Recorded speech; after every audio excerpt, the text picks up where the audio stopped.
So when we did the increases in the tax threshold, the income tax threshold, we immediately recognized that we would be giving a benefit to those people who are employed, which is what the income tax threshold does, relative to other persons who may be employed but are below the threshold. They get no benefit.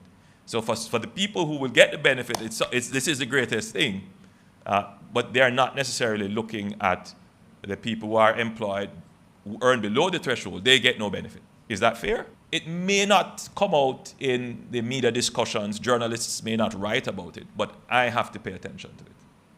Because at the end of the day, if one set of people do very well and another set doesn't do well, it creates the inequality, it creates the alienation, and it creates the social tensions.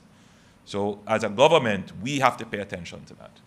And so we did the reverse tax credit, where over 300,000 Jamaicans got a tax give back of $20,000 on their account if you earn less than $3 million. People were wondering, why are we doing this? Why was it necessary? It was necessary to ensure that we do not end up with long-standing exacerbations in our income inequality. And then we also recognized that we should look at those persons who are not currently captured in our social safety net.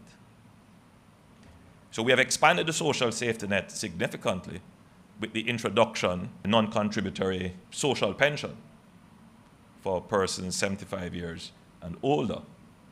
And that was an attempt to ensure that not just because they're retired, to ensure that there is equity in our society for those persons who have no income at older age. We ensure that there is equity as well by expanding training through HEART, by making HEART free, getting more of our youngsters into training so that they have a better chance of getting educated, so that they can break at least that one dimension of poverty, which is lack of employment, lack of income.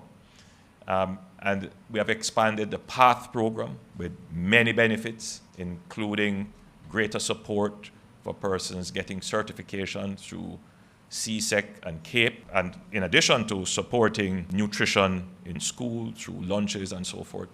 So our social safety net has been expanded widely. The gap in the social safety net as it relates to this issue of alienation would be those persons who are not captured at all in the social safety net.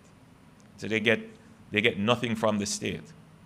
And they may very well be looking on and seeing, their neighbor getting a social pension, their neighbor's children getting CSEC support, getting PATH, or they may not be on PATH themselves, and they are wondering, they hear the Prime Minister talk about people being employed and there is growth in the economy, but what about me?